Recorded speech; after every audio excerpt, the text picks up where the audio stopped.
All right, you guys. So let's get started. I did open it to all participants, so that way I don't have to click out when we had those technical issues last time. So yay. I hope people are able to see that. So before we begin, again, this forum is not sponsored or associated with the Grand Sharpers Band, the election board, or any particular tribal council candidates. Just a reminder for everybody that the primary election is next Tuesday. Oh my gosh, that came up fast. If you're not registered, then you can't vote in this one because you were supposed to register by March 24th. But if you're not registered, please go register. So that way you can vote in the general election, which is on May 10th, but make sure you register by April 28th. Just for everybody's, just a reminder that this year's tribal council candidates in alphabetical order are Catherine Crowley, Tina Frankenberger, Dana Greensky, Cynthia John, Gary John, Anna Miller, Brian Napont, Jane Roll, Jordan Showman, and Aaron Tucrow. And for the Gaming Commission is Dolores Wanagijik. Oh, hi everybody. Aanii, welcome. I'm Christina. I think you all know me. For those of you who don't know me, hi. So just like last time, I kind of want to start with just like a virtual smudge, just to get a good cleanse, and we're all going to be in a good place. So just a couple seconds. All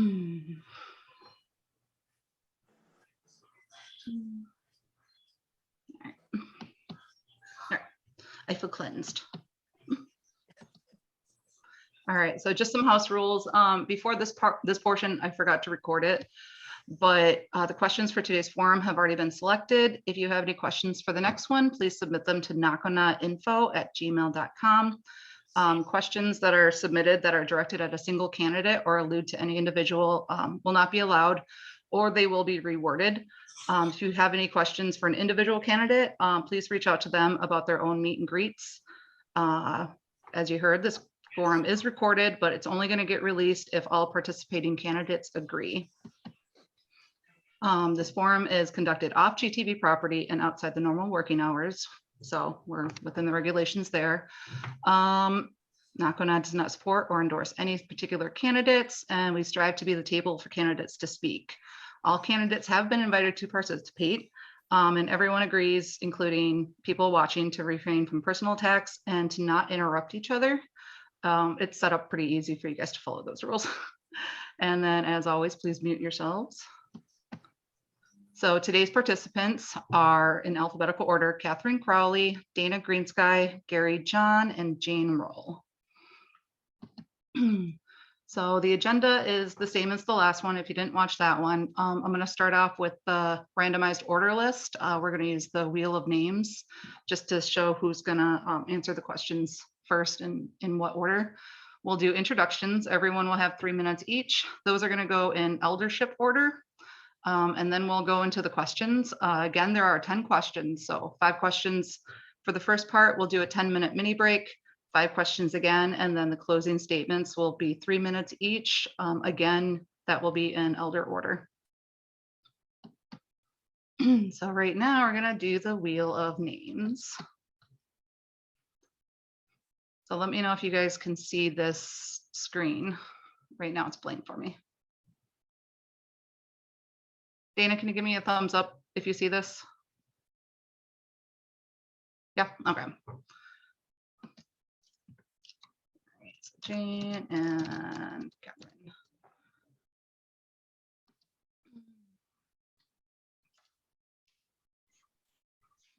Just the order determination wheel of name screen is up. We don't see the wheel. Are we supposed to see the wheel? Uh-oh. All right, Catherine was the first one. Hold on. Let me see if I can. Now do you see it? No.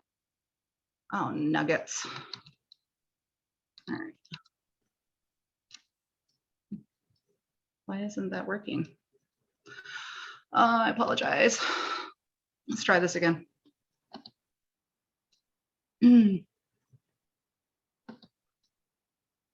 it'd be fine if you just go ahead and pick a name. Do you guys see it now? All right. We So, say we have a Okay. winner, Catherine. yep, Kathy is the winner. All right. So Kathy's first. Forgot, let me scroll down a little There bit. it is. Whoops, too far.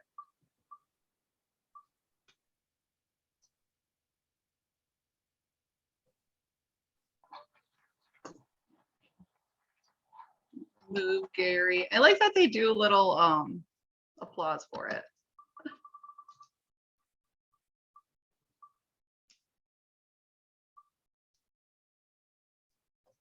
Dina and Jane. All right. Awesome. So sorry, I have to do it this way because it's just the way it's being. There we go. All right, I'm back on the PowerPoint, you guys. You guys can see the PowerPoint? Yeah. Thumbs up, somebody. I can see you guys. We see the order determination wheel of names image. Thank you. Ah.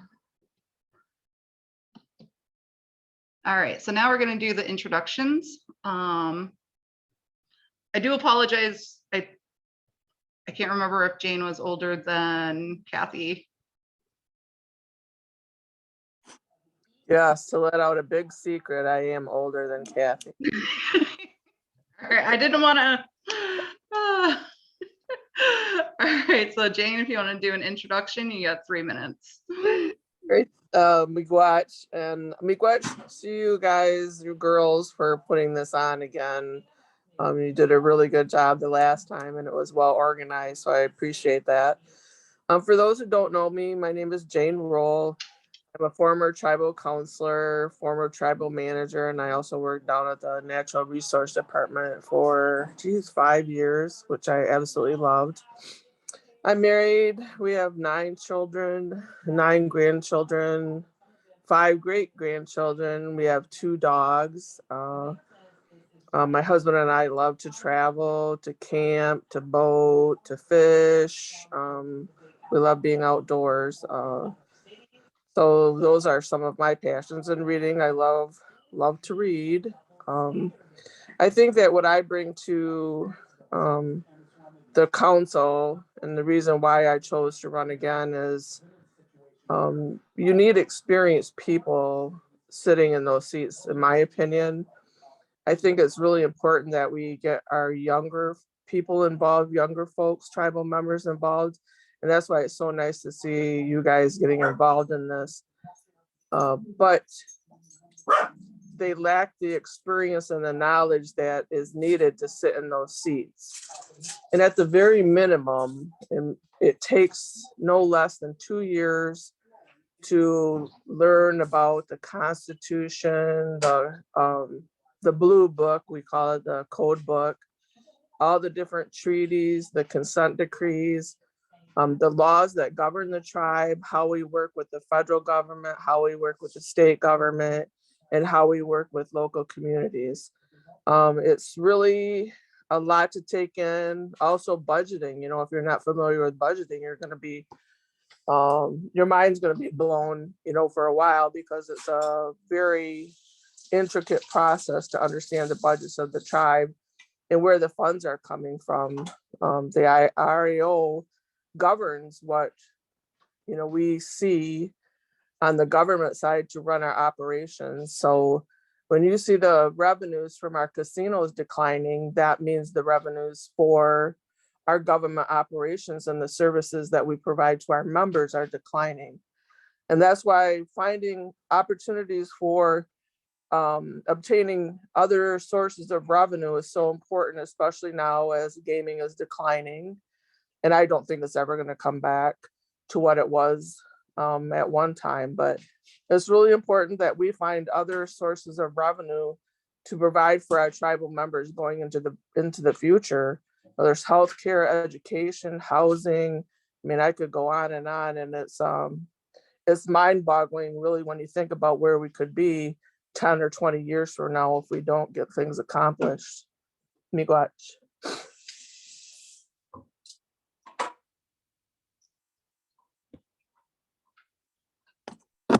muted. Kathy, you're up next for your introduction. Okay. Hi, my name is Catherine Crowley. I was born and raised in this area and have always lived in this area. My reasons for running for council have been because I'm not happy with the direction that our tribal council is going. I think that we need to be more focused within our local government and within our local 6-county service area. And we also have to meet the needs and kind of anticipate the needs of our tribal members that are outside the 6-county service area and how we can assist them with their concerns. There are so many things that have been going on. We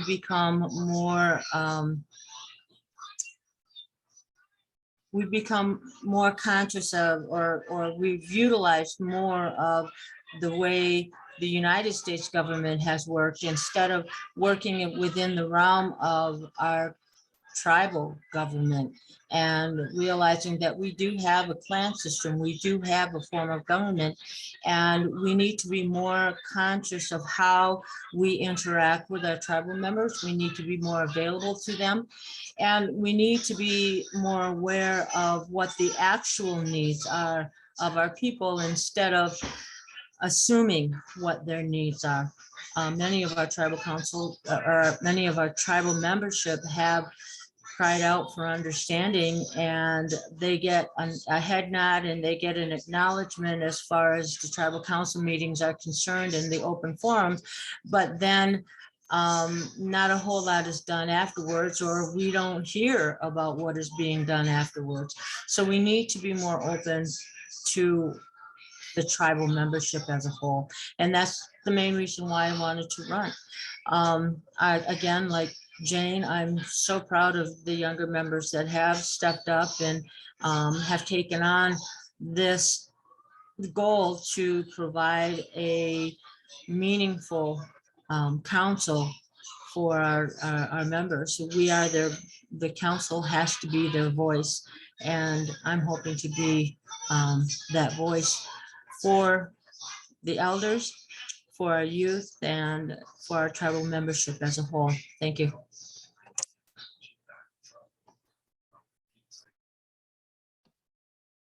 All right, Gary, you're up. Okay, my name is Gary John, tribal member 1661, tribal elder as well. Running for council because of the way things are as they are right now. A lot of things need to be changed. Tribal council needs to listen to membership. They hear them, but they don't listen. It's almost like you tell them something, give them an idea, and it's, yeah, okay, and then it's gone. We, as a membership, have been crying for transparency the last couple of elections, and that's what we were promised. And I don't think we have that. There's been a lot of questions about the fiber optic that we have, a lot of questions about where our casinos, what direction our casinos are going. But those questions sometimes get answered, but it seems like the only place that gets answered is Leelanau County or Grand Traverse County. Antrim County, Benzie, Charlevoix area, those people don't get to hear, they don't get to speak, and we need to stop that because they're part of our membership as well. And I'm hoping to open more communication. And a big thing for me is accountability. If you have accountability, then the transparency is going to take care of itself. If you hold people accountable to do their jobs the way their jobs are supposed to be done, instead of wandering off, doing whatever it is they want to because they hold the title, that's not right. You were hired to do a job, you should do that job. Council as well. We work for the tribe. We work for the people. and we shouldn't feel like we're privileged. Even a tribal counselor, we need to have more communication, more open lines of communication, and I'm hoping to get that done. Miigwech.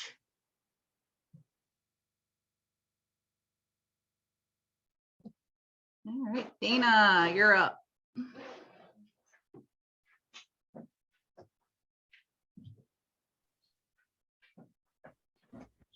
Aanii, my name is Dana Greensky. I'm from the Peshawbee Town area. I grew up here. My mother's side of the family is from Harbor Springs, and my father's side is from Peshawbee Town. And the reason why I'm running is because I feel like I would be able to contribute to I would place importance on trying to set a tone and trying to address the issues that we have regarding communication in all ways, and doing some of the campaigning and talking to some of our elders. I'm learning that language is really important, and it's something that our elders are really wanting to be back instilled into our tribe.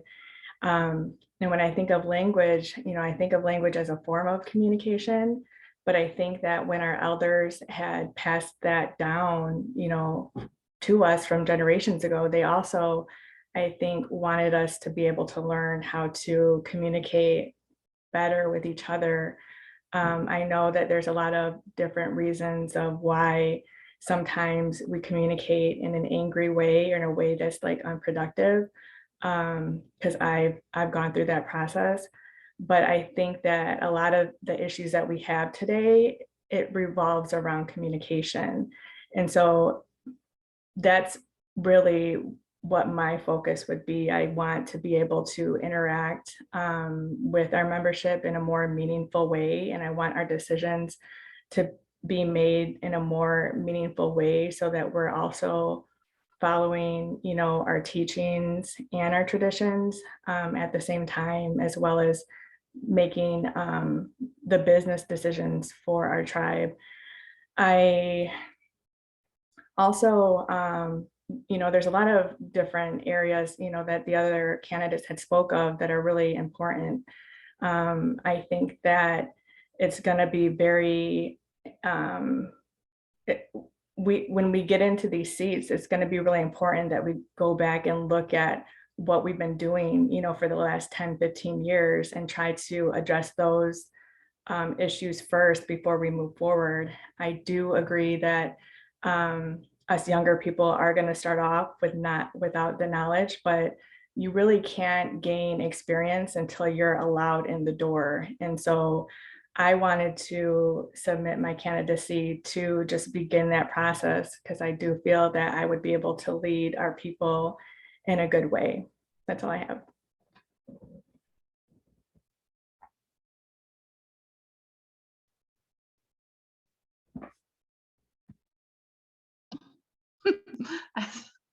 I said miigwech for the introductions, and then I said I'm muted if anybody can read lips. All right, so we're going to get into the to the rounds of questions. So Kathy's going to answer first, then Gary, then Dana, then Jane. And then the second question, Gary's going to answer first, then Dana, then Jane, then Kathy. So that's kind of how that process goes.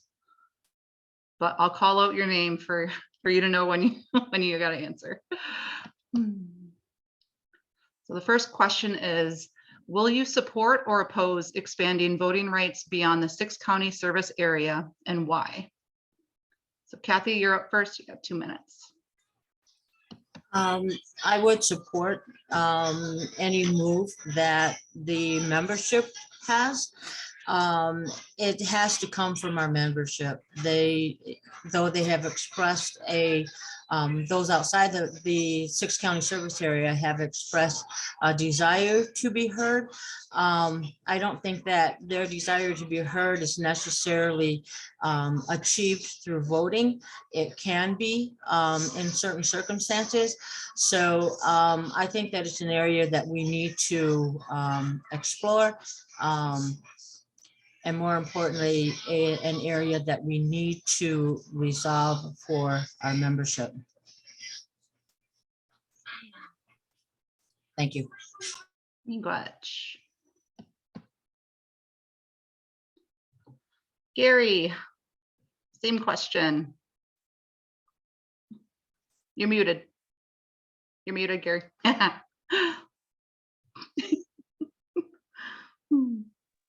Okay, I would support expanding voting rights beyond the 6-county service area because you're a tribal member. You have stock, let's say, in what happens with our businesses, with our programs, and to not allow you to vote, not allow you to have a say. It's basically kind of a censorship. And I believe everybody has a right to be heard, regardless of where you live. You have a vested interest in what happens within our tribe, and you should have a say in that as well. So yeah, I do support that. Miigwech. Dana.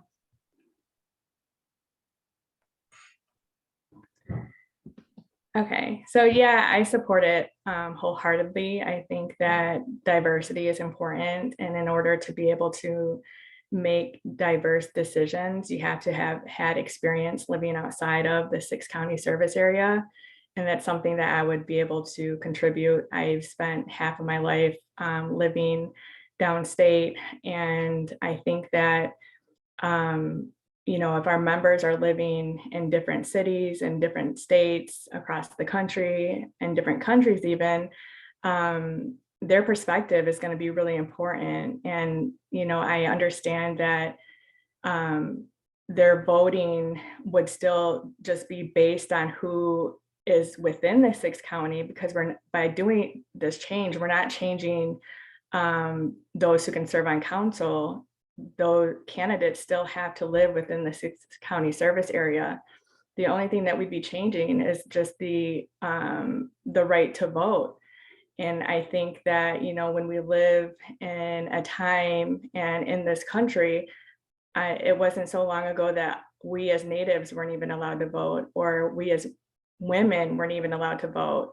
And to restrict our membership from that right based on where they live, it just does not make sense to me. So that's something that's really important. I think it would change up the candidates who are elected, because oftentimes if it's only a certain group that's voting, then it seems like oftentimes then you're going to be getting the same counselors in each term. And so we just want to change that up a little bit and to get expand the diversity of who's serving on council, and that would include having new leadership in these positions. Okay, Jane, you're up. Butch, I absolutely support the right of all tribal members to vote.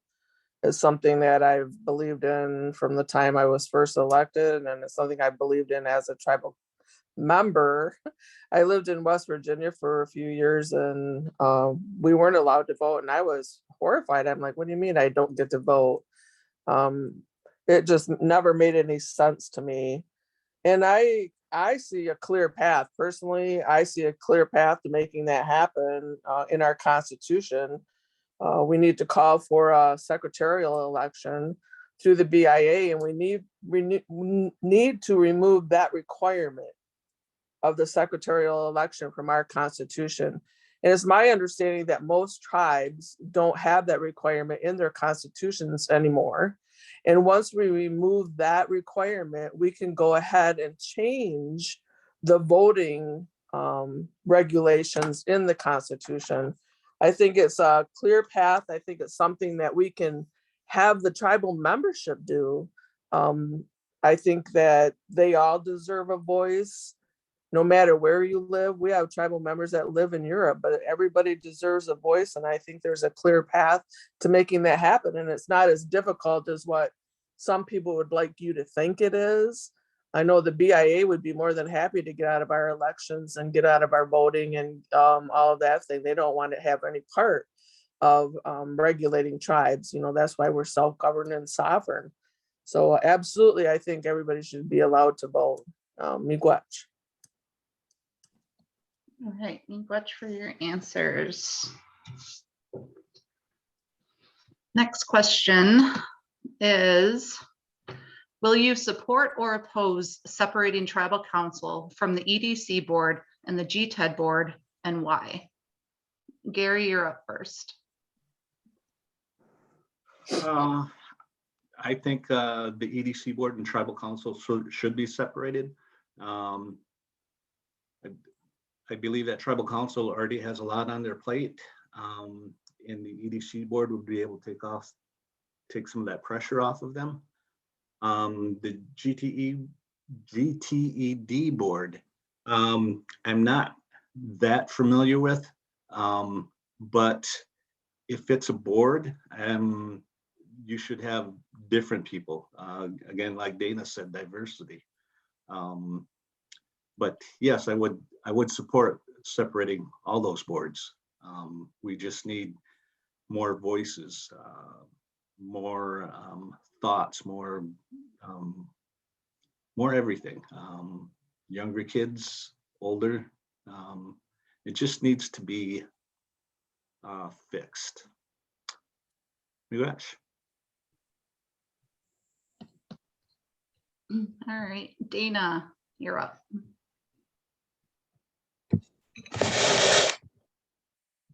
Yeah, I feel there needs to be a separation, but I also feel that those that are going to be serving on the board do have to have a shown business background. And I think that maybe possibly the reason why we have tribal council serving on those boards is to just kind of be able to stay included in the discussion, or to just kind of know what's going on, but for them to be actually making those different directives, I think that that does need to be separated out. One of my thoughts in overall regarding the tribe is that we have to get back to looking to our elders and to creating some sort of spot for them to be able to be included. And so, you know, I think Gary's onto something as far as having a diverse group of people also on the boards, but they do still need to have some experience with running very large companies and businesses and organizations. So yeah, I would support separating tribal council from the EDC board and the GTED board.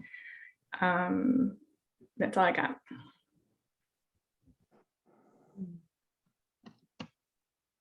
All right, Jane, you're up.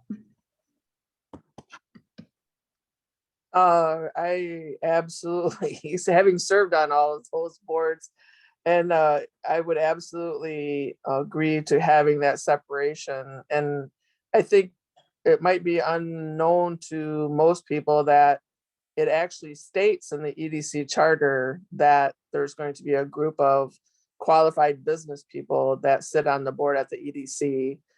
And I believe my understanding is back in the previous council is that board made a decision that the council wasn't happy with.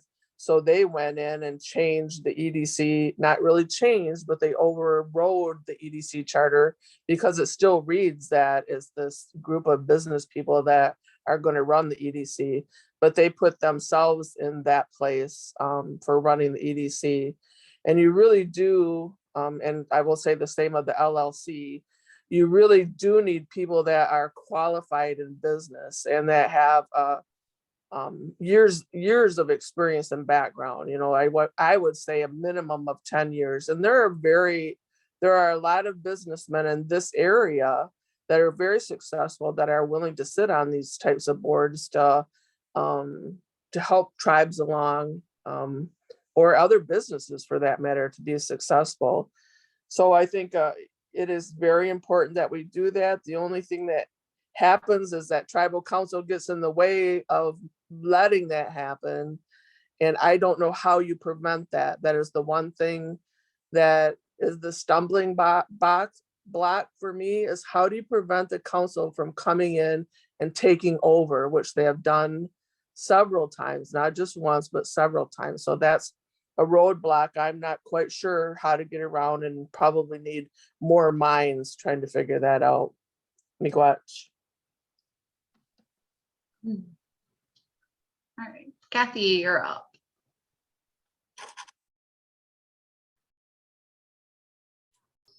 Hi.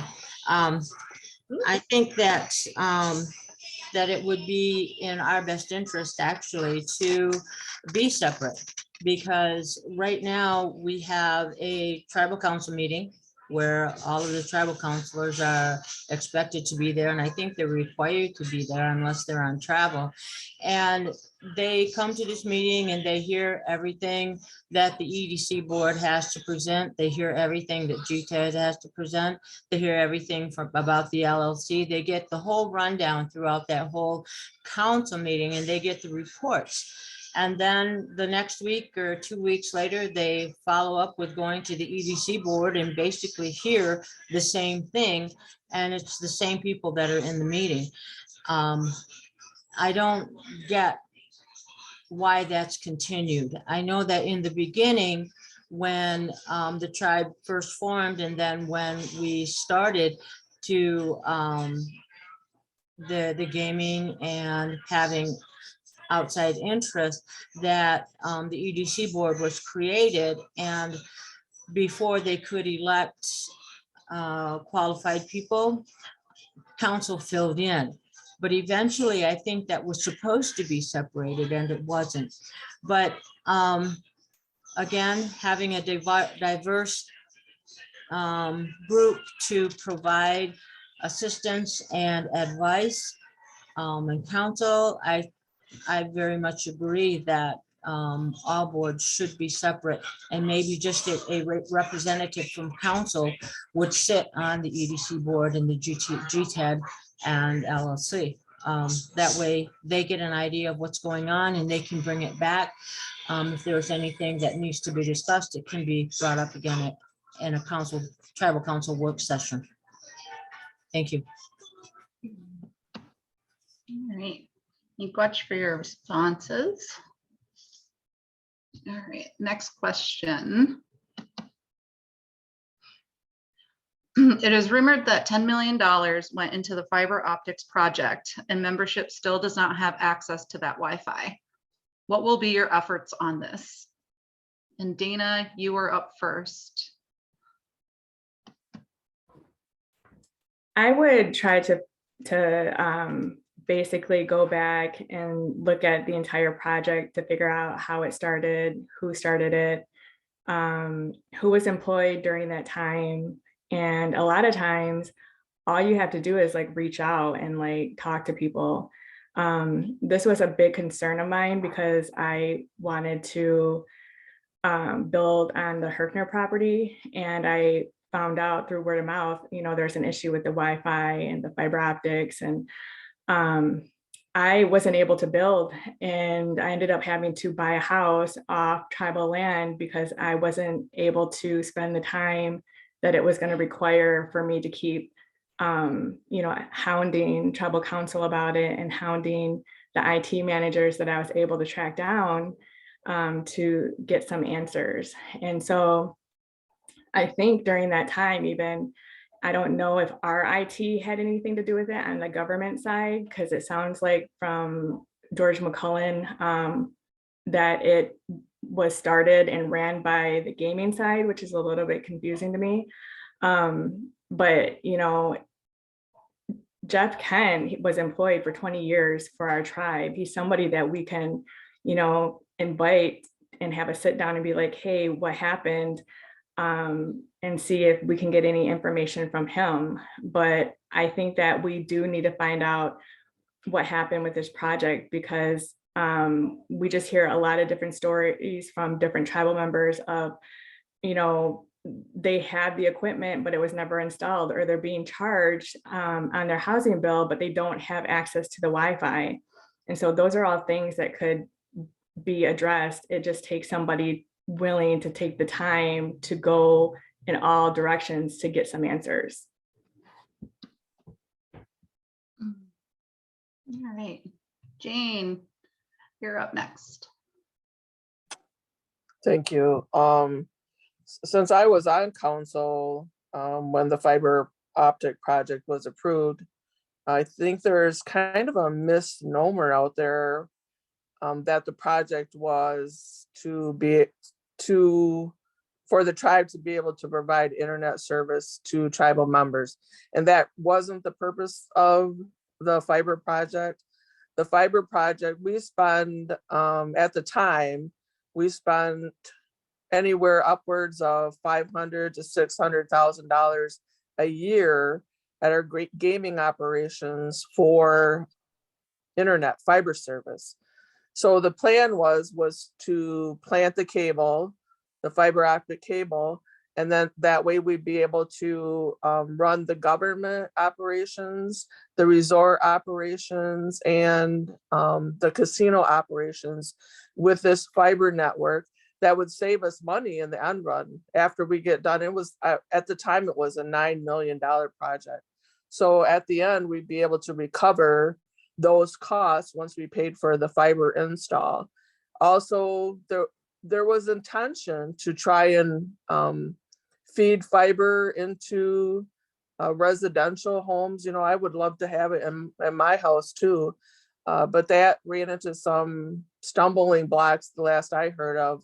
Tower accessibility, especially in Peshabi Town, because of the way the towers are located, that there's a deep gully there that they have to do a new tower or something. And of course, those are additional expense. But it was never the purpose of the fiber optic project to provide internet service, cable service, or any of that to the tribal membership. It was a business decision at that time.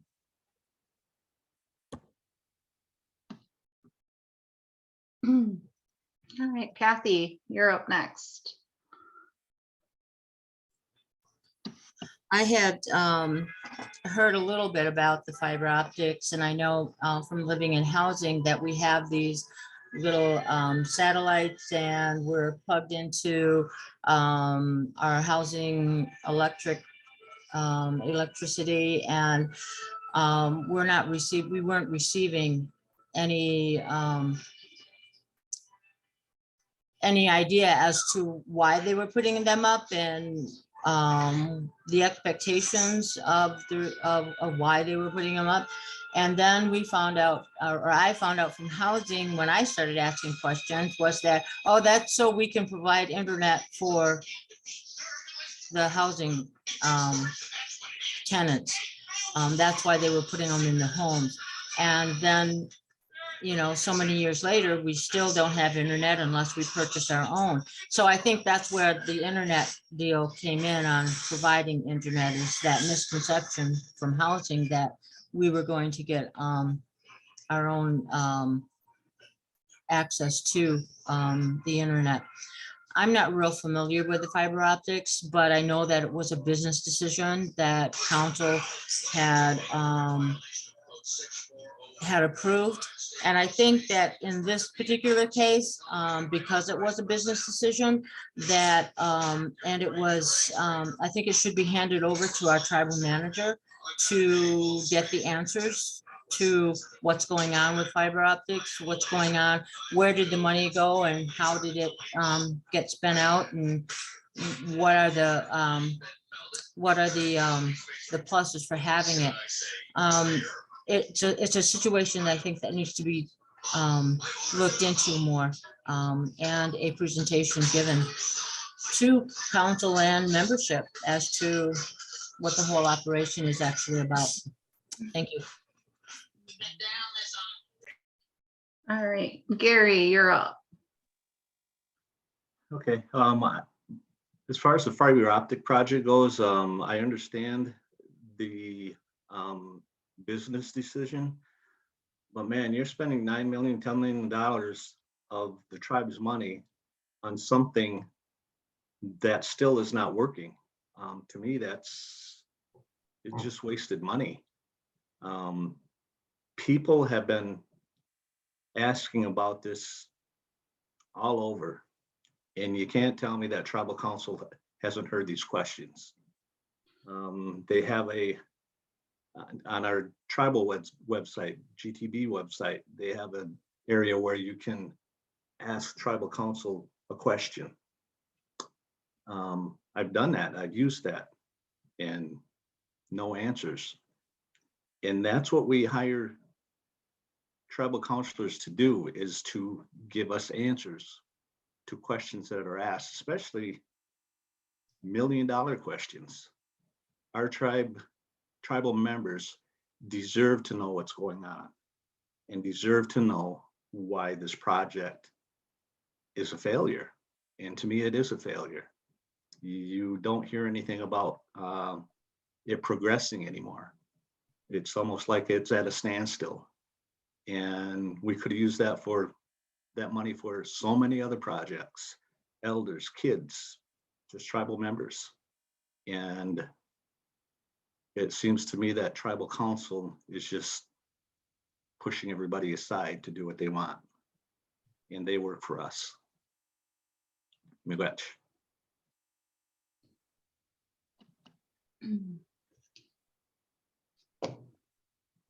Alright. So the next question is, can you please define transparency and confidentiality?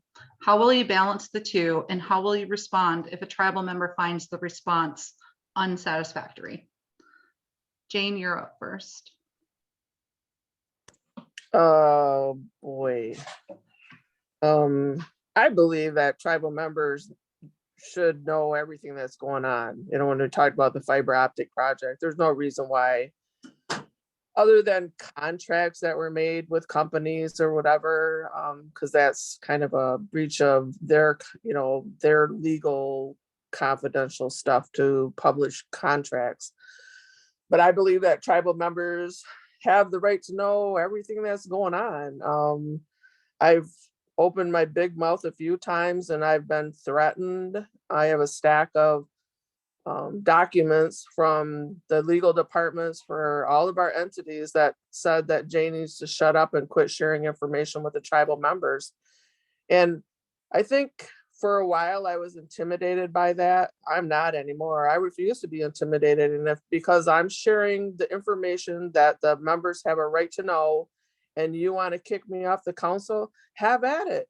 Take me to the judiciary. I'm so tired of sitting back here like a second-class citizen. We all have our right to know of everything.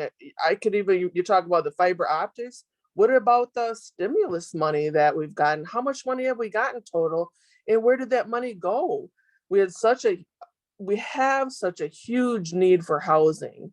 You know, why couldn't we have put some of that money into housing, transitional housing?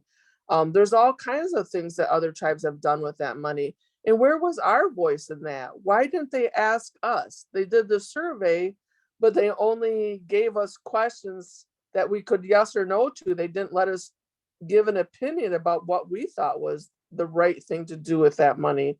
So absolutely, I believe in transparency, and I'm not going to have an issue balancing it out at all. So you want to get rid of me? Take me to court. All right, Kathy, you're up next.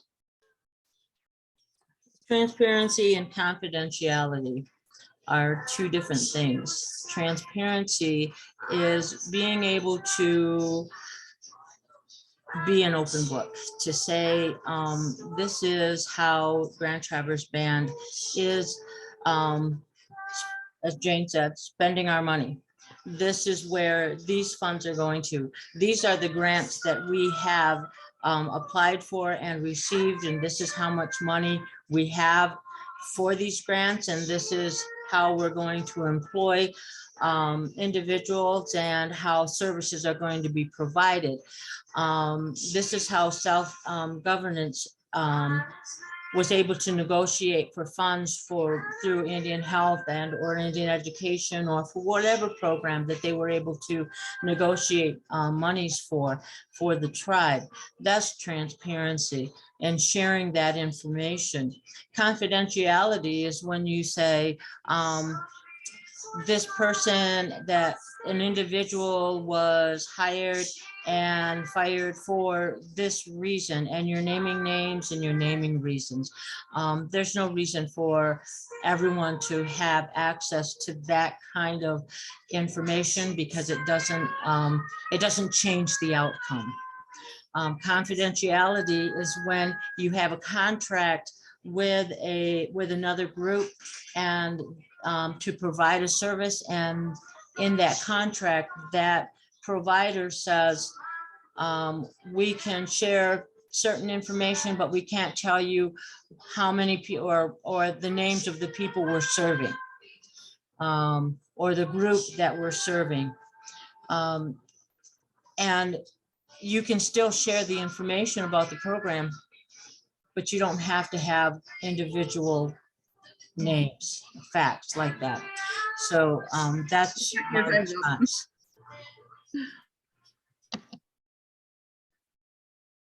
All right. Gary, you're up next. Transparency and confidentiality. Well, to me, in my situation, confidentiality has no meaning.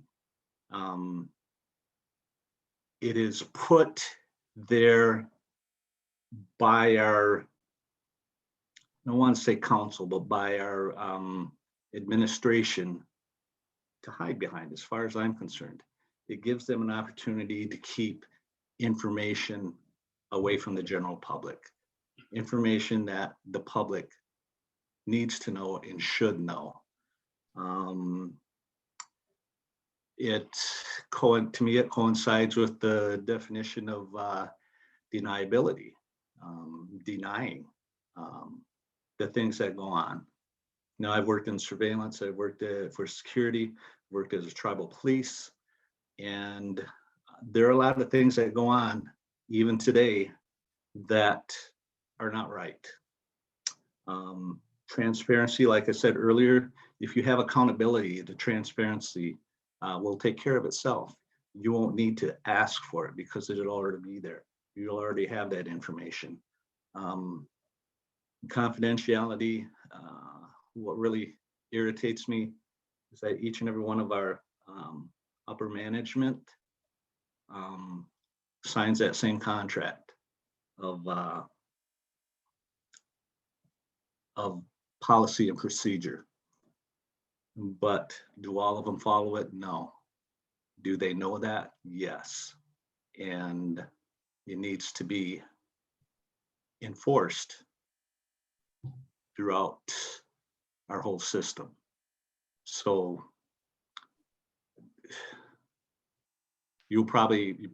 I should probably shut up before I say something I regret, but miigwech. Your time's up, so perfect. Oops, Dana.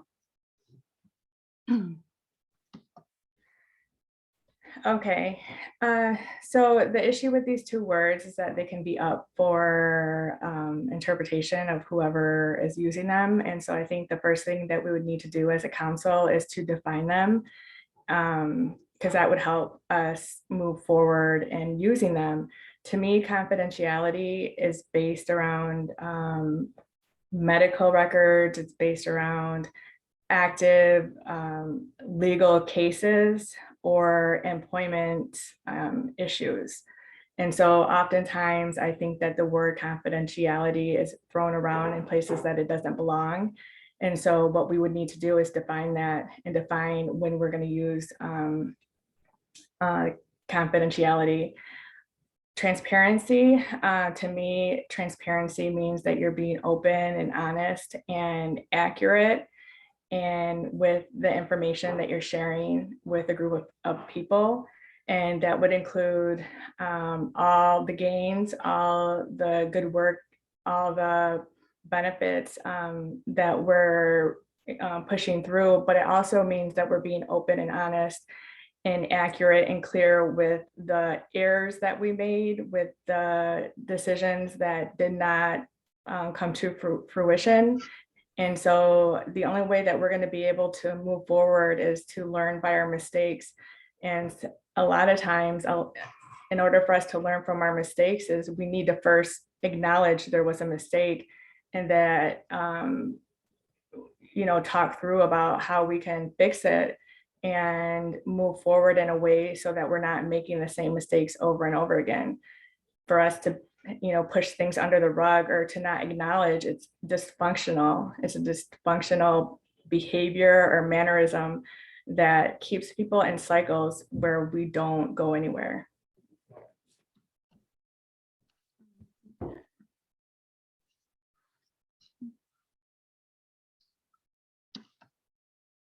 The next question is, how will you combat the housing shortage, and how will you help those who do not qualify under HUD regulations?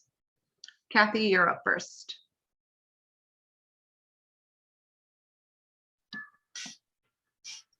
Okay, I think that with the housing shortage that we have property available. And I was also aware of the fact that in order for housing to qualify for a block grant or to qualify for further funding, was that they had to lower their stock. In other words, they had to remove the houses that they own. So I know that the first round of houses that were built are the ones on Kidaka, and I think there are 6 houses below on Pashabitown Road. That was built with our first grant, and those houses were once they were finished, then another Indian Housing Block Grant built the houses on Beams Coma and on the satellite areas. So I think that if we were to make an agreement, kind of like our home ownership program, but individually within the tribe, and sell these houses with the second grant monies, free them up, and then we could apply for more Indian housing grant blocks to build more housing. As far as the HUD regulations, I'm not real familiar with why people were disqualified, if it was income or not. I would have to really look at that in a greater detail to understand them.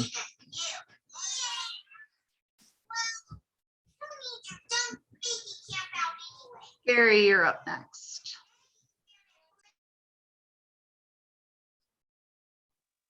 I too am not real familiar about HUD regulations. I do, however, know that we do have a housing shortage for our tribal members, housing shortage all over for everyone. I did have some ideas in regards to that that would also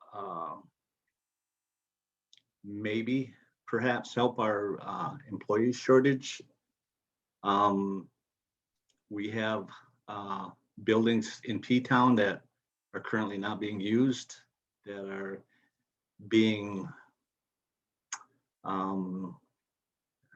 don't know what I want to say, outdated maybe, that we could turn into apartments, single individual apartments,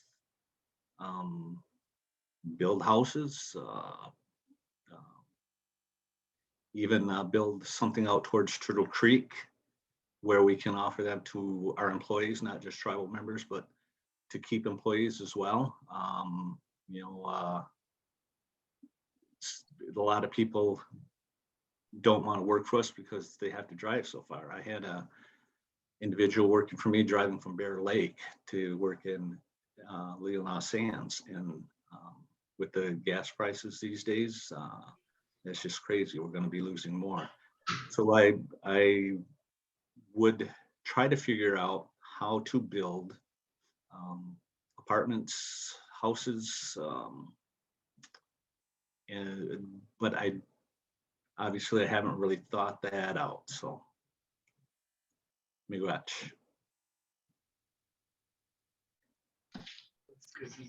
All right, Dana, you are up next.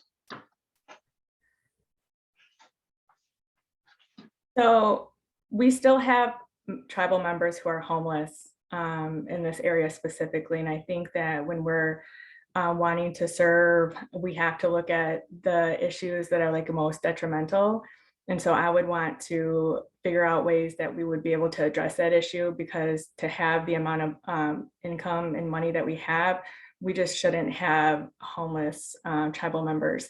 And I think that, you know, there's other tribes out there that have done different things, like, you know, they've invested and made little tiny home communities. We could do something like that.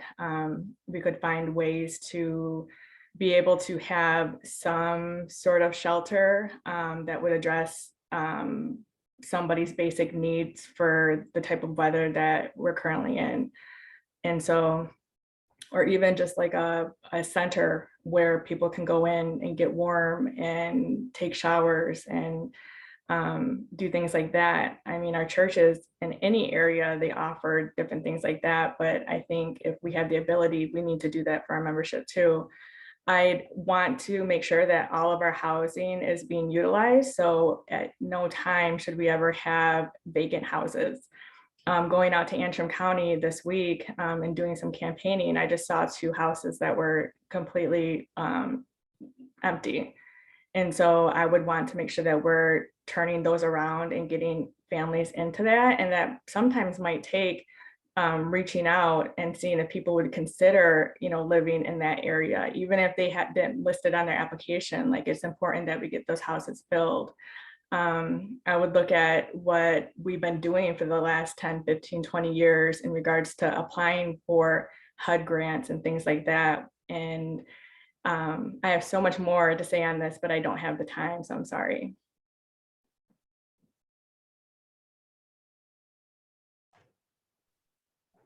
All right, Jane, you're up. I have a lot to say on the housing as well. We have a lot of opportunities, whether it be through HUD grants. There's also a thing called new market tax credits, also tax credits. There's all, I'm not going to remember the titles correctly, but there's titles, something and something in HUD that would also allow us to purchase and build homes. And I attended one housing conference out in Denver because I wasn't familiar with housing. So I thought, you know, I'm really going to dig into it and see what it has to offer. And there was a tribe up in northern Minnesota where they were purchasing with their grant money, and it was allowable. They were purchasing homes and apartment buildings, and they were leasing them to non-tribal members, charging market rate rentals. And then with the profits of those units that they were renting to non-tribal people, they were using that money to subsidize housing for their tribal members.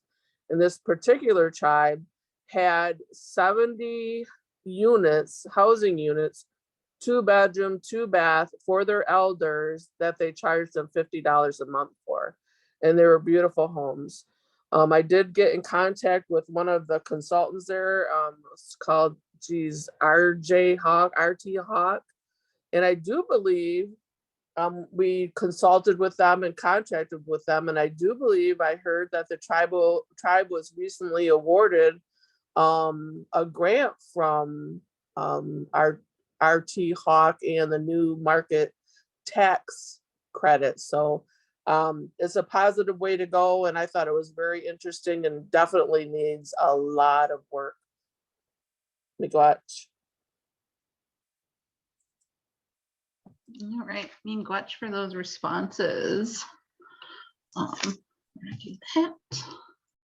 And I believe we are on our break. So for those who aren't there, it's 7:32. So let's, well, past a few seconds, let's come back at 7:43.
All right, Jane and Dana, you guys want to come back for round 2? Sorry, turn my video off. I was playing around with it.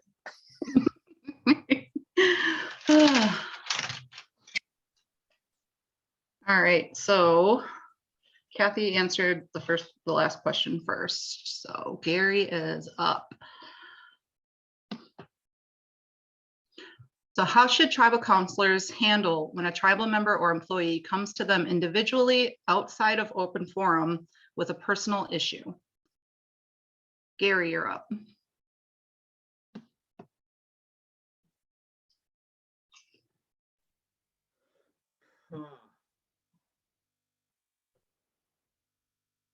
It shouldn't matter if somebody comes to a tribal counselor individually or through what they use now is forms. You have to write, you have to request, you have to do this, you have to jump through hoops. A lot of people don't have the patience. Unfortunately, some don't have the mentality, some don't have the understanding to go through all that. And if it's an issue to them, then it should be an issue for a counselor, regardless of what it is. You're there to help your tribe, help your tribal members. And for me, that's what I've always done, regardless of who they were, whether or not they were tribal members or not, whether or not they were employees. It's our duty as a human being to help whenever we can. And it shouldn't matter if it's in a forum or not. People look to you, they look up to you, and you should hold yourself at a higher standard and accept responsibility. Miigwech.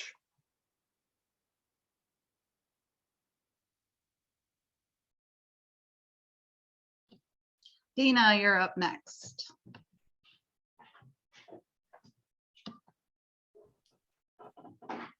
Yeah, so I believe like numerous forms and red tape is like a colonial setup. It's like a colonial mindset.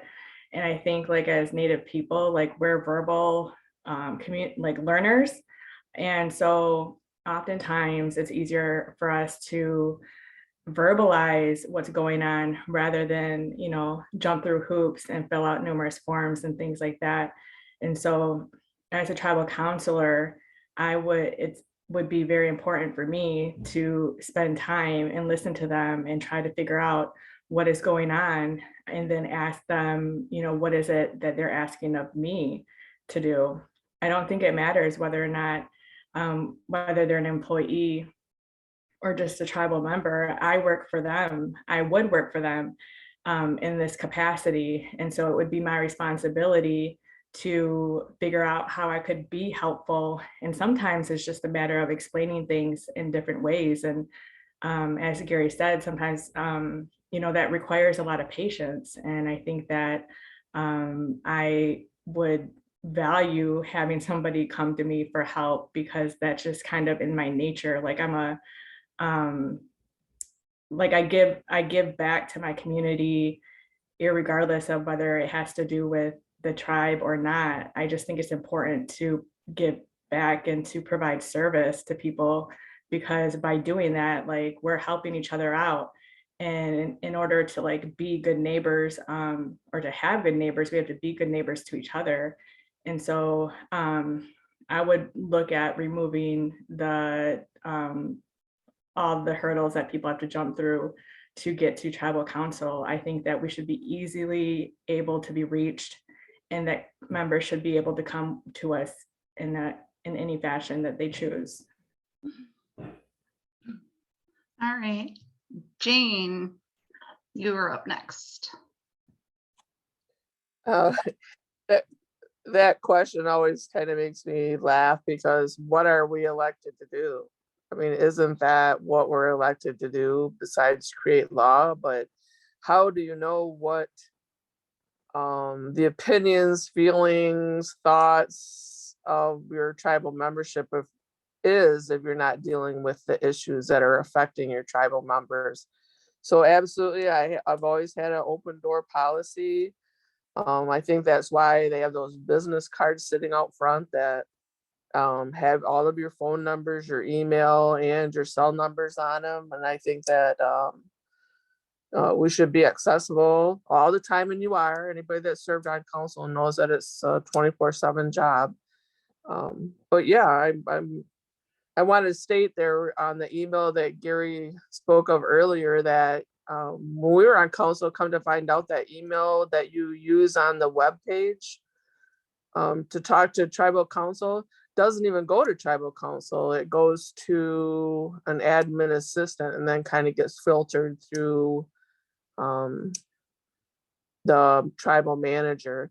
But I think it's important that tribal members come in and they're able to speak to the tribal councilor, also employees. I also think it's important that tribal members, if they're having an issue, that the counselors direct them to the due process. You know, everybody kind of coughs when you say due process, but that is part of our code.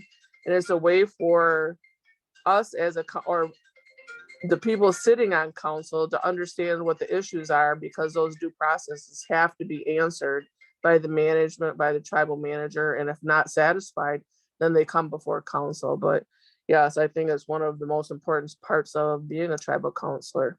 Thank you. All right, Kathy, you're up next. In regards to a personal issue, I think that it depends on what the personal issue is. And, but we would have to address that regardless. But sometimes it's just a matter of being able to sit down with someone and voice a concern that they're not necessarily looking for an immediate answer. They just like to have that issue addressed and know that somebody is working on it.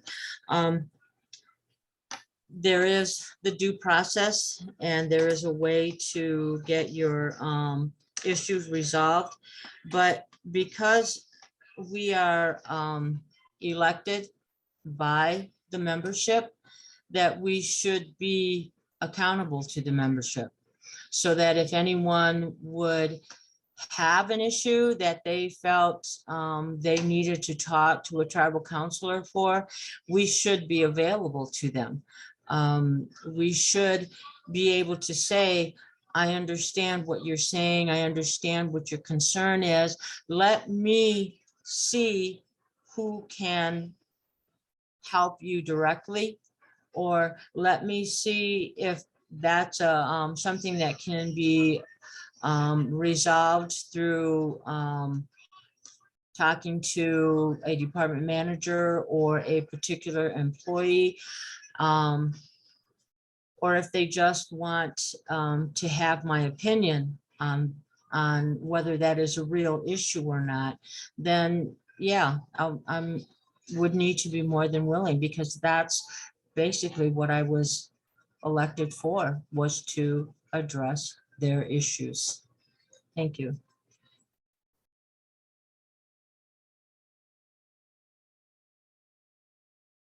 All right, so the next question is, what is your understanding of the relationship between tribal council and judicial? And Dana, you're up first. My understanding is that they are completely separate. I think the only thing that tribal council does have control over is appointment. But other than that, we have to stay completely out of the issues or the way that the tribal court is ran. And so that part, I think, is important to keep in place. I think that there has to be a separation of powers between the two. And so I understand it and I respect it. And I think that that's something that needs to remain in place. That's all I got.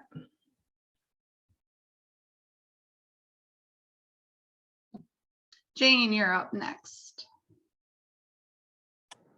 Yes, it's exactly as Dana said, there's that separation of power. And that's the one thing, one of the main things that keeps us sovereign is having the ability to have our own judicial and make those determinations of the laws that are passed by tribal council. So they're the ones that are interpreting the laws when they make those decisions. They do have court rules. We also do have the appointment of the judges and also the appellate. So the council does have some say, but they cannot ever get involved in any cases going through our tribal court. That's a separation of powers, and a tribal judge would call you out on it in a second. So exactly what Dana said. Miigwech.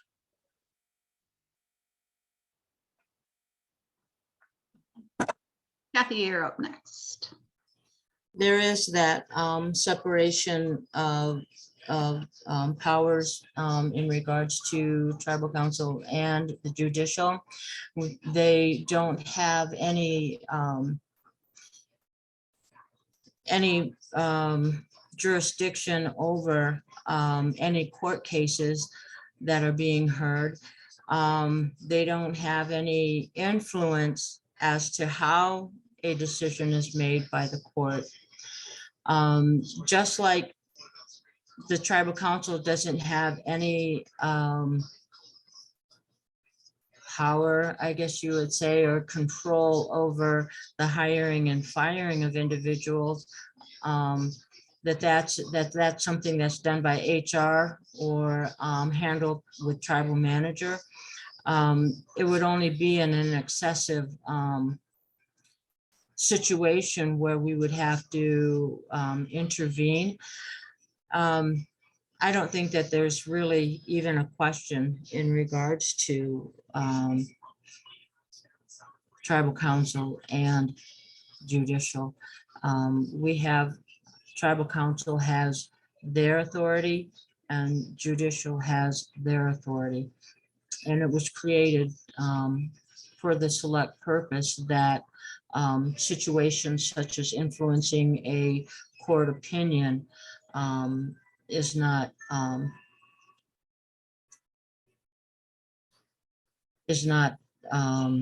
handled or is not issued. It keeps the council safe, and it keeps your judges and your staff safe as well. Thank you. All right, Gary, you're up. Gotta unmute yourself first. Yeah. So I would just be reiterating what my colleague said is the separation of powers, and that's the way it should be. Council appoints judicial, and that's really all they should be doing. And that's really all I got. Miigwech. All right, much for your answers. But because I'm Christina, you guys' answers begs the question, what if I have a personal issue with judicial? Just to go back to the previous question. All right, so Dana answered that one first. So the next question is, what is the most recent thing you've done for professional development that wasn't paid for by the tribe or your employer? Jane, you're up first. Oh, geez.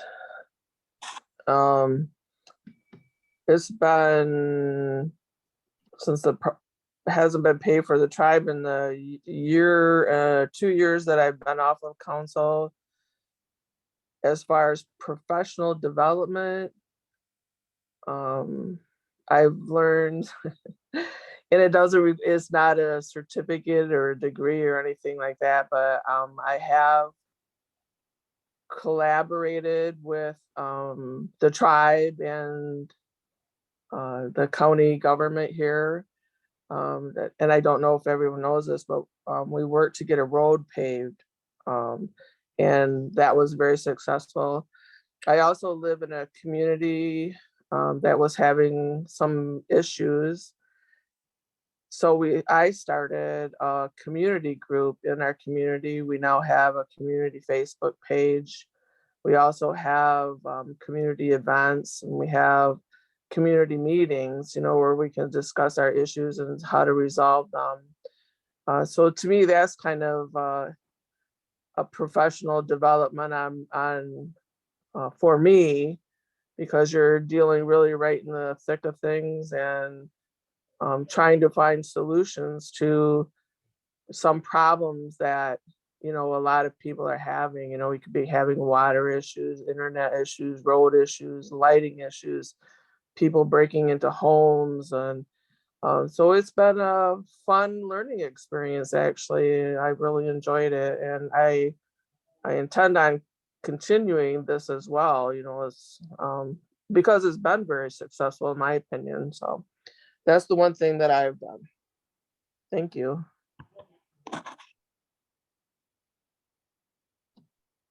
All right, Kathy, you're up next.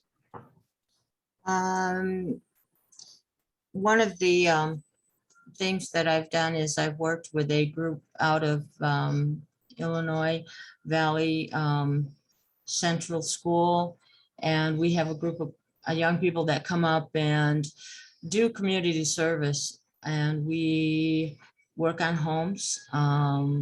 We've worked mainly with the elders up here, and also had a bike day on the reservation where we provide the services to anyone that has a bike. We repair it, we tune it up, and we give them a safe mode of transportation. Those are just some of the fun things that I do.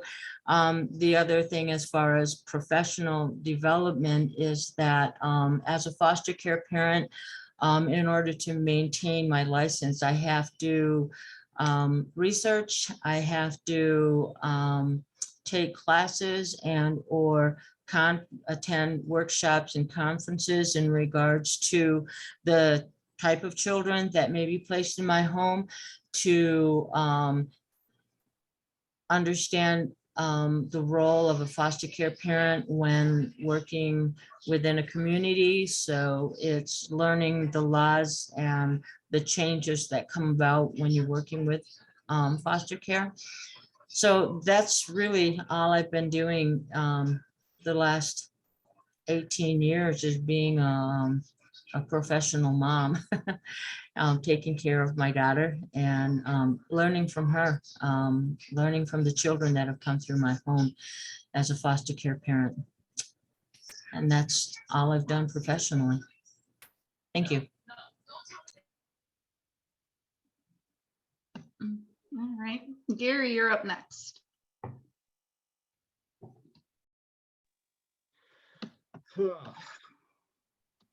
Not really sure how to answer that, because most of the things that I've learned I've benefited from the tribe.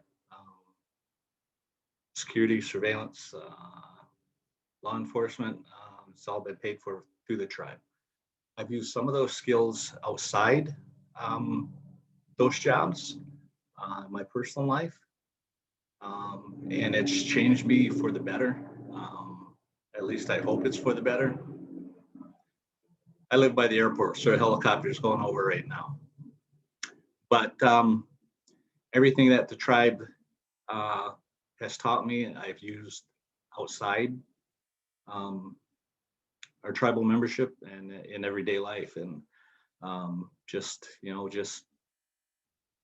trying to move on. So there really isn't anything for professional development that I have that wasn't paid for by the tribe. So miigwech to the tribe.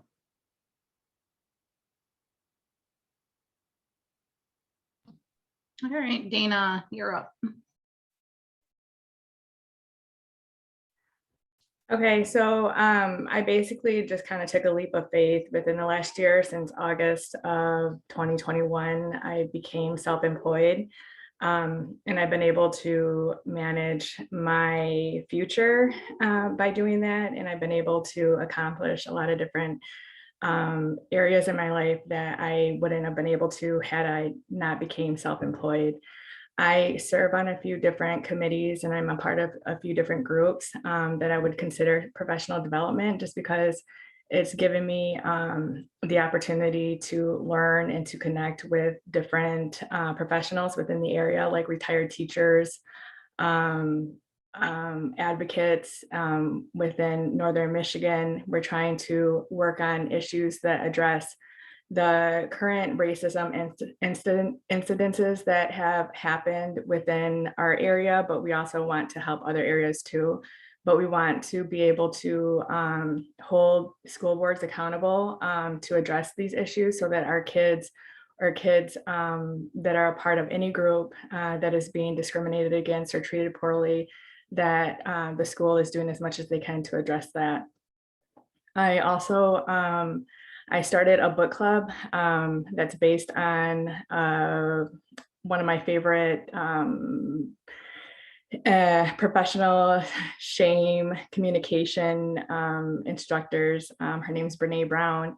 The book is called Atlas of the Heart, and it basically goes through 87 different emotions that we go through. And so I got a group of people that I know from all different areas of my life, and we meet every other week. We read a few chapters and then we discuss whatever emotion that we learned about the weeks prior. And so I think that that's important because it's helping us learn how to be better communicators. All right, Glutch for those responses. And the next question is, what do you do to preserve Anishinaabe and how often do you attend language classes? And Kathy, you're up first. Here in my home, I use what language I do know.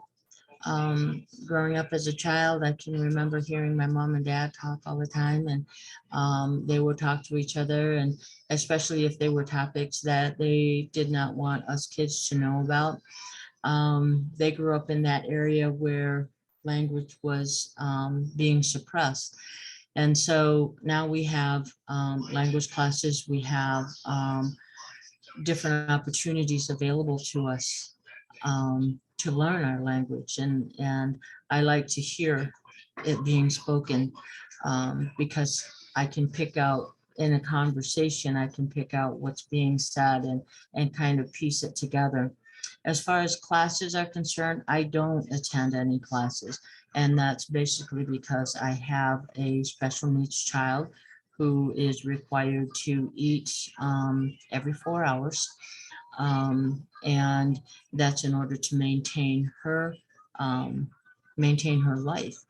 And so my whole schedule revolves around her.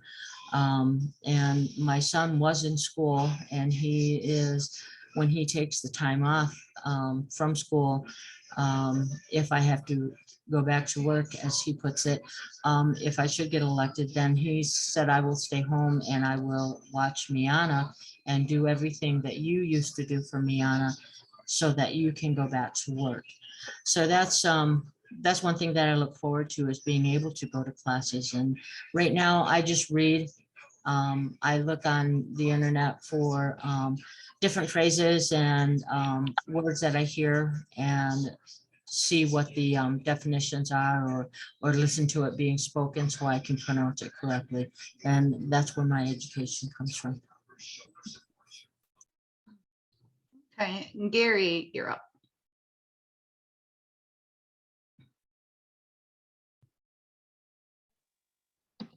Yeah, I'm right there with Kathy. Growing up, we grew up in a white society. Our language was kept from us. My parents spoke it, and I know words and phrases like Kathy does, but I don't speak it. And I've never taken any language classes. I keep telling myself, you need to do that for your own personal being, but I haven't yet, and that's always been a thorn in my side because I know they're available. I know how easy they are to take, but I just have not done that, and that's on me. I'm the one that's suffering with that. Miigwech.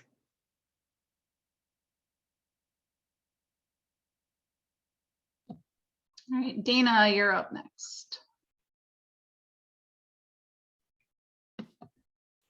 I basically try to use the language that I know as often as I can. I'm a mother of 3 daughters.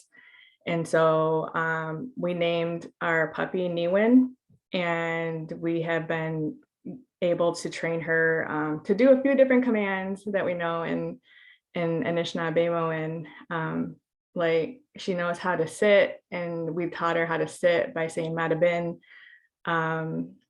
What instead of, when she's doing something she's not supposed to, like I'll say ka, or if I want her to, come by me, or if I want her to get moving by me, I'll just say majan, which is like get moving. And so we just try to use those words like in our house. I try to use them as much as I can with my mom to kind of just show her respect. And when I'm talking to my daughters, I'll speak it, but I don't know a lot of language, and I do wish that I'll be able to change that in the future. It's just right now, like my focus is on basically,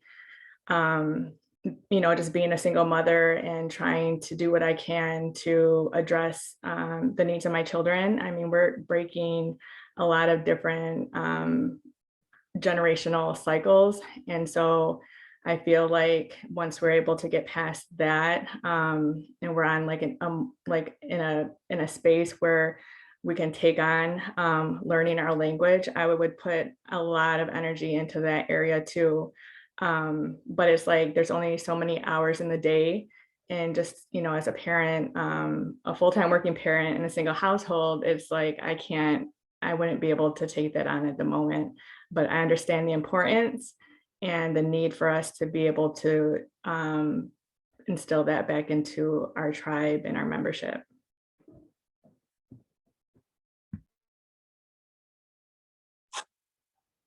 Jane, you're up. It always baffled me because both of my grandparents were fluent speakers and very rarely spoke English. But for me to be able to speak the language is, I took French in school and I sucked at that too.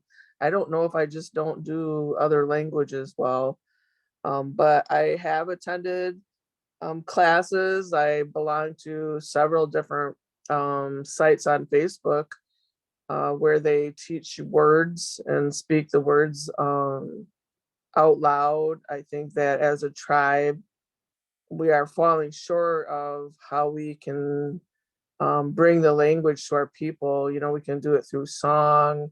We can do it like the Rosetta Stone. We can do the interpret, where you speak into something and it translates the word into Anishinaabe and speaking it in different situations or aspects of our tribe, through whether it be government or EDC, where we bring the language forward. When you go up to Canada, my daughter recently became a Canadian citizen, and a lot of their signs and everything they have up there are in the language. They're just not in English. So it's pretty easy to learn something when you're forced to learn it. So, but I think there's a lot of things that we can do as a tribe to bring the language back. And I think we're falling short for not only the members that we currently have, but also our descendants, and their children. The language is not going to survive unless we teach everyone. And I've had, people come up to me and say, how do I learn the language? How do I do it if I'm not a tribal member? So we have to be more open in teaching our language.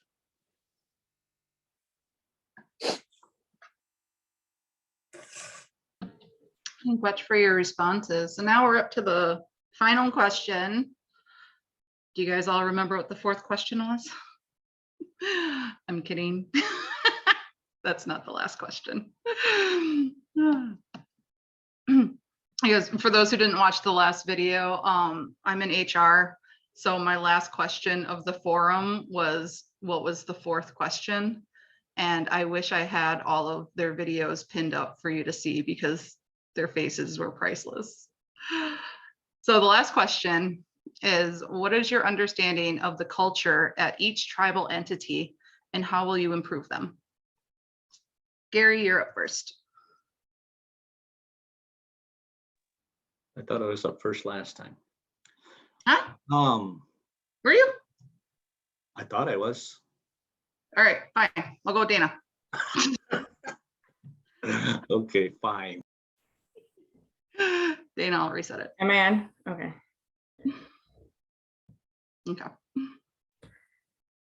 Okay, so and I'm sorry to keep bringing this up, but I think that sometimes the issue and the culture at each of the different entities revolves around communication and understanding and learning about the different issues that employees are having. I think that there are ways that our leadership or management is communicating that is not beneficial or helpful, especially when we're trying to operate and run a business. Even our government side should be considered a business, because we are doing a lot of work on that side as well. I think that we do have to have some sort of retraining of basic professional ways that we're going to expect our employees to be able to operate. And I think that that would help. I think that in the casinos, I think it's the same thing. I think there is a breakdown in communication. I think that sometimes when people have been in certain positions for a really long time, that sometimes, and this isn't just with our tribe, it's like with any company, that you can have employees that get really comfortable and they tend to take out their frustrations or their power or authority on their employees, which doesn't create a healthy work environment. If we're going to be creating more stress for our employees, that's going to be the reason why they leave. And it's also not going to allow them to be productive in the work environment if they're worried about, how they're going to be mistreated while they're at work. So I think that that is something that we really need to work on as well as tribal council.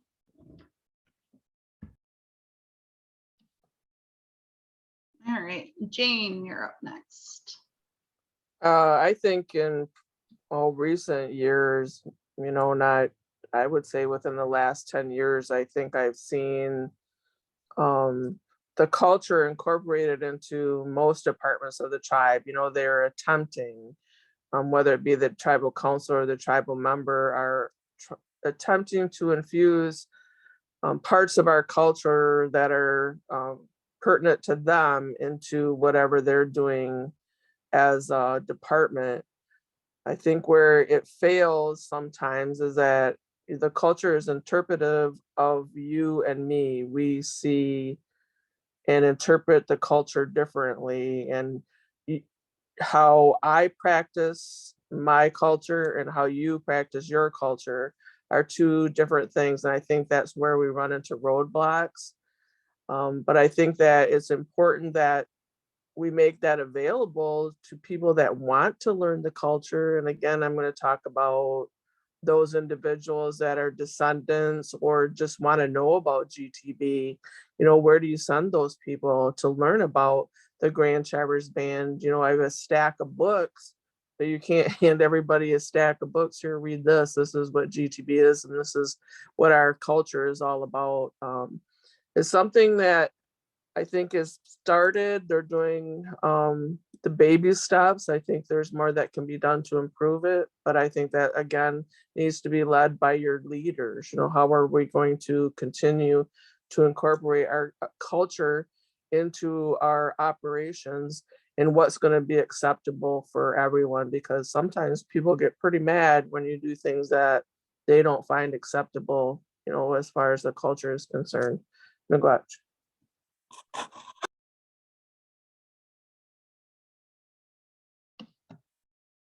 All right, Kathy, you're up next. I think that we as a tribal council would have to define culture so that we're all on the same page in regards to implementing culture within our government and within our administration. As Jane had said, you know, we all have different ideas of what and definitions of what culture is. But one of the things that I really have taken issue with in regards to culture is how our tribal council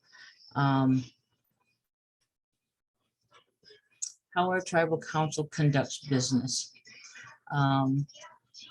Just in this last election, it really sunk in when I realized that our tribal membership was manipulated.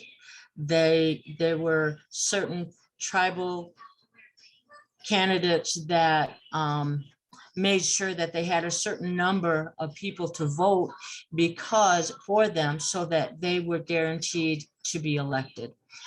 And there's a big difference between having the freedom to vote and being manipulated to vote. And I know that people are going to take issue with what I've just said, but I stand by what I said. Our election was stolen last time.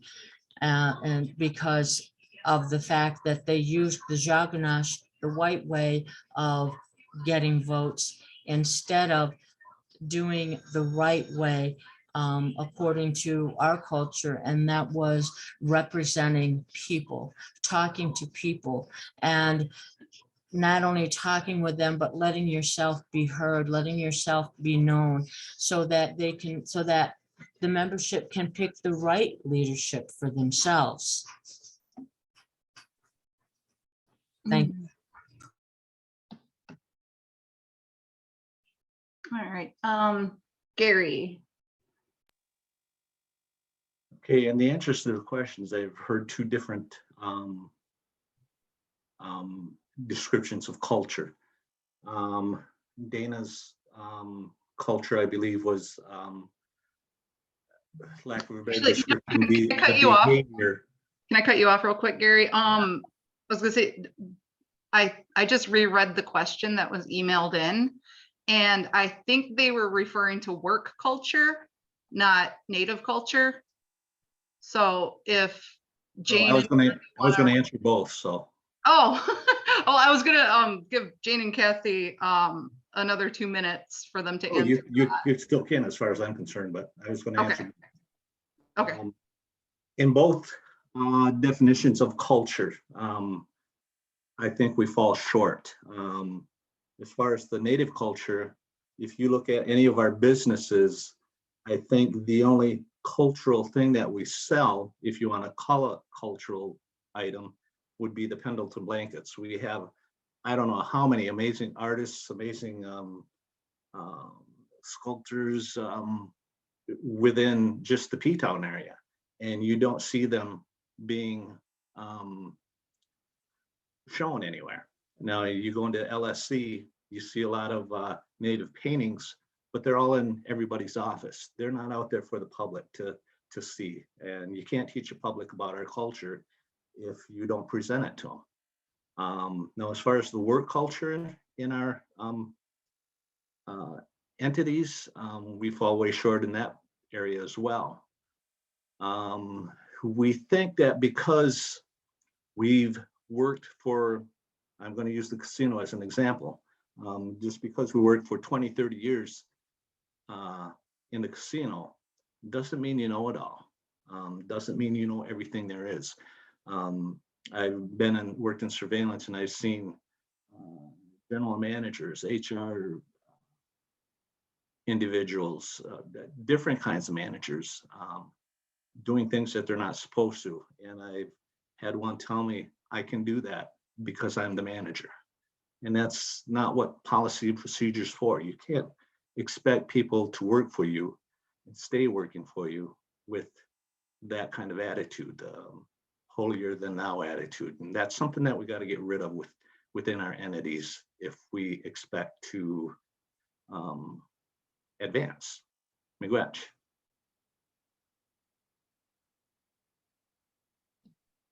How? Jane, did you want to have that 2 minutes to talk about work culture at the entities? I can talk about work culture at the entities, and it's really how it's led. You know, whoever is the tribal manager, whoever is the CEO, it's how they're leading the employees, and that the tribal council is the one that hires these individuals. And if they're not creating a culture of, working together, serving the public or serving the tribal membership, they build this culture of, you're going to do what I say because I said it. As Gary said, you need good managers, and you need the council to select those people that are going to create a good environment for our employees, especially now. I mean, anybody can go out and get a job almost anywhere, making a pretty good sum of money. I mean, it's employees market right now. And we need to make ourselves more attractive to employees, different working hours, better working hours, let people work from home if they're able, or part-time work from home. I was kind of upset that, I thought that the employees should have gotten a bonus for working through COVID. I know some people disagreed with that, but, a lot of people, they put themselves out there on the front line to serve the tribal membership. So I thought that they deserve something for that. But you have to create a culture of people wanting to serve, whether it be customers or the tribal members. And you need a leader to do that. Thanks.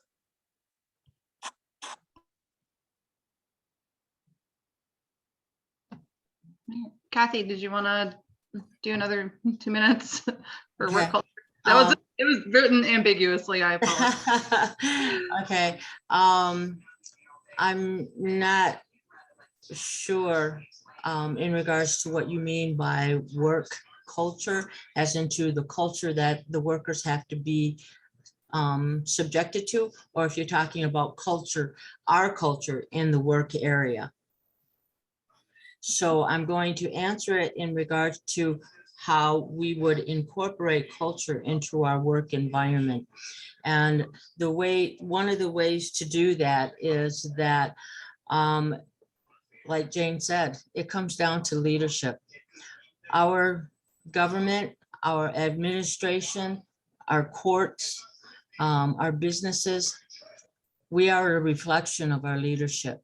And if our leadership does not be an epitome of the culture, or to be an example of the culture, then that is not going to be expressed by their employees, because it is not seen as a necessity. It isn't seen as a welcomed trait. So they're not going to exhibit culture. It's very important that we remember our 7 grandfather teachings, that we remember our ancestors, that we remember our elders, and that we remember our youth, our children that are being born. And what are we going to give them? What are we going to hand over to them? That's what is going to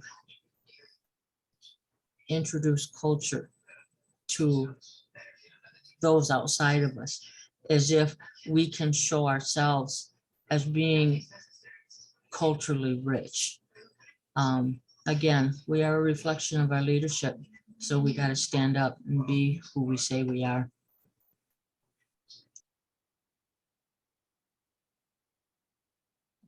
All right, thank you much for everyone's answers. I believe that was the last question. Yes, it was. So now we're gonna do the 3-minute closing statements, and we're gonna go in order of elder. So Jane, you are up. Yay, old people first. I want to say miigwech again to everyone that attended and everybody that's going to view this video, because you had quite a few views at the last one. So I thought that was really interesting. I think that it's creating a way for more members to get involved in tribal elections and who their leaders are. So miigwech for that. I also wanted to quickly comment when we were talking about housing, about the HUD restrictions. And HUD restricts people with felonies. So that's one of the issues that we have in HUD housing, and why we can't, why some people can't get housing through HUD. So if we had our own housing, we could drop that restriction. I also want to clarify my comment about young people serving on council, and I think it's great that our younger adults are stepping up. But what I think needs to be done is to create some way for young people to become familiar with the tribe. And like I said, the Constitution, the code, the laws, the consent decrees, the treaties. I think that's what I was looking for. And I know that at one time they had a junior tribal council, and I thought, what a great way for kids to get involved and to possibly even make some decisions about some things. I don't know what at this time, but I know that they did have one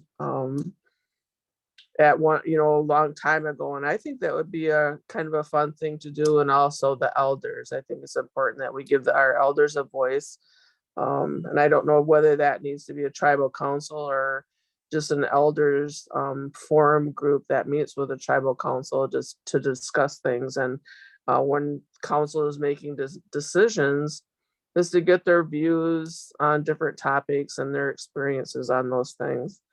I've always, being a Grand Traverse Band tribal member, I always thought it was really important when I was the per capita administrator and people would try to go to Fifth Third Bank to cash their checks. People would, get turned away because they didn't have ID and blah, blah, blah, blah. But I always wanted it to be that if you walked into any business in this area and said, I'm a Grand Traverse Band tribal member, that people would turn around and do everything they can, bend over backwards to help you. I think that's how important of an entity we are to this area. And I don't know why we don't render the kind of respect that we should, but I think that it's easy to make that happen. We just have to work harder at it. And I think that everybody should hold their head up and be proud to be GTB member. And I look forward to representing all of you. Miigwech. All right, Kathy, you're up. I really appreciate the opportunity to be able to answer some questions and to share some of my opinions. One of the things that I really wanted to come back to was the housing itself, and that there are so many areas within housing that need to be addressed that we can address. My heart is with the elders housing because I see the kind of complex that we have now, and we should have housing in each of our service areas, if not in at least by the 4 satellite areas. We need to take care of our elders, and we need to be more responsible to them, whether it be through our community health representatives and our health clinics. But we should be able to address that. The other that I really wanted to come back to was that within our culture and within us as a people, we were raised to stand up for each other and to take care of each other. And I see within our government that we're moving away from that. We've moved away from allowing the elders to have a voice at tribal council. we've done away with the Elders Advisory Council that used to sit next to council and be able to comment at will about what was being spoken about.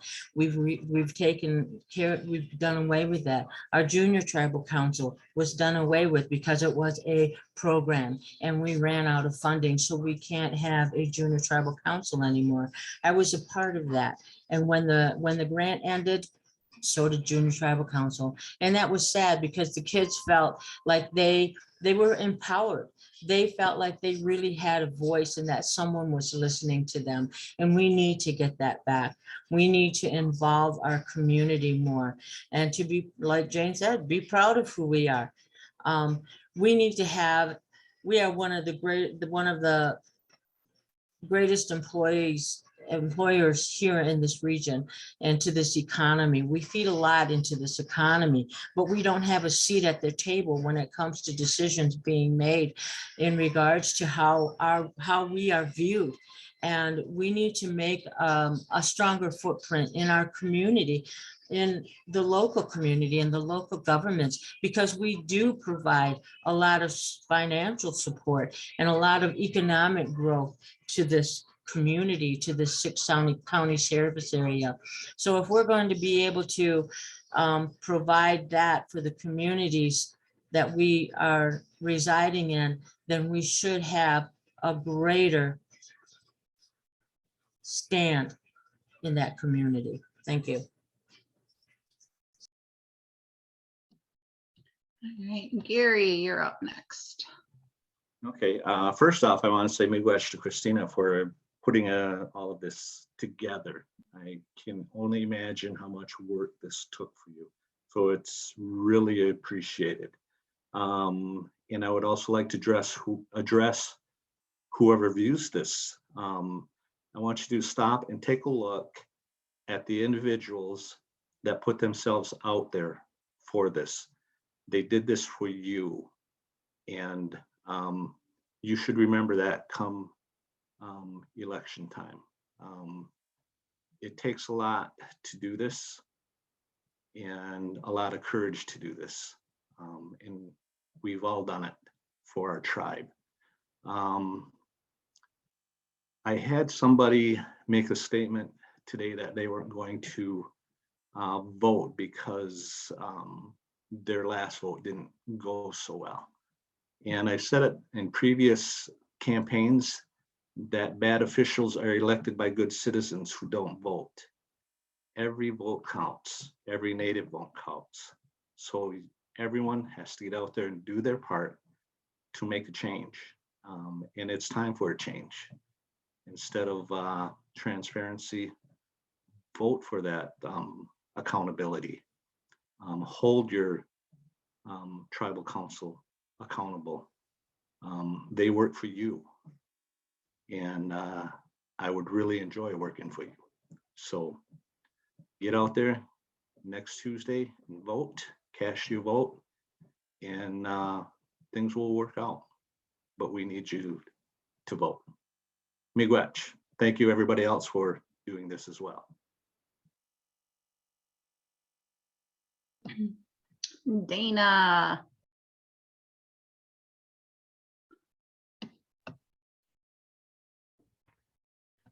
Okay, so I would like to say the same. I just want to thank Christina for putting this on and thank for those that have participated with us on this. I think that my role in this position would be to try to engage more members and to get people excited to do things that are going to benefit everybody.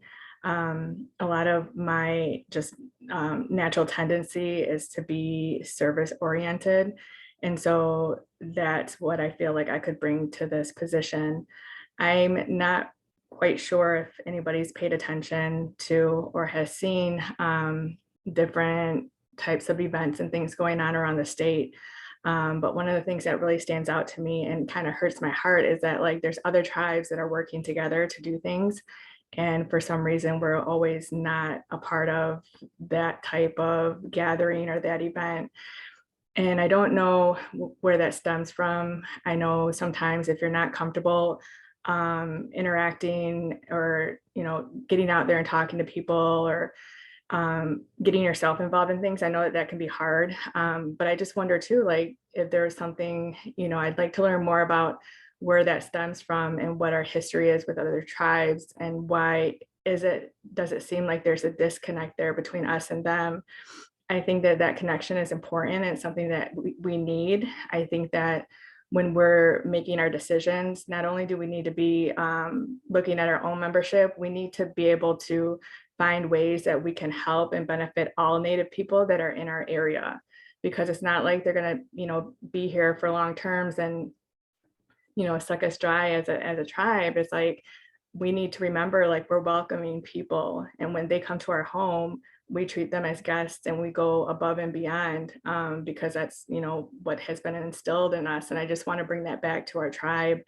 I think I have a few different ideas on how we can do that, and they're kind of out there and I don't know if anybody would be open to them, but I kind of feel like if we want to put a new type of tone on our leadership and expectation, like I feel like we need to humble ourselves and maybe take some trips and go introduce ourselves to the other 11 tribes again and just be like, mend whatever bridges we burned, or, just talk to them and let them know, like, we want to be a part of their discussions as well. And we value what they would have to bring to us at the same time. I think we need to do that with local governments, like Kathy said too. We need to be able to create our own seat at the table. I don't often wait to be invited. If I feel like I deserve to be there, like I'll go sit at that seat. So that's what I can bring to this position. All right, much everybody. So obviously, thank you for watching. Don't forget that the primary election is next Tuesday. The general election is May 10th. I do want to say miigwech to the tribal members who did submit questions. More than half were submitted by tribal members, which was amazing. I just want to throw out some quick numbers before, if anybody has made it this far. Thank you to the participants for coming, because I think it's just really great to throw the numbers out there. I just looked, I think there was 128 views on the last video. 94 were unique viewers, and 80% of them were from the two links that I had posted on GTB Voter and GTB Community. So this hopefully I hope this sparks like other people to do recordings, because I don't really know a meet and greet that has brought 94 people. And other people, if other people want to do this, like, please let me know and I will email you this template of the PowerPoint. But yeah, as always, I'm always going to be a huge proponent and believer that the voting in the election has the weight of it, and the responsibility is on three different bodies: the election board, the candidates, and the tribal members. On any given day right now, there's probably about 1,500 tribal members who are eligible to vote. Only 350 to 400 actually do. And to all the candidates watching, there are 500 people out there, 538 to be exact, who are not registered. Go get them. All right, bye, you guys. Miigwech.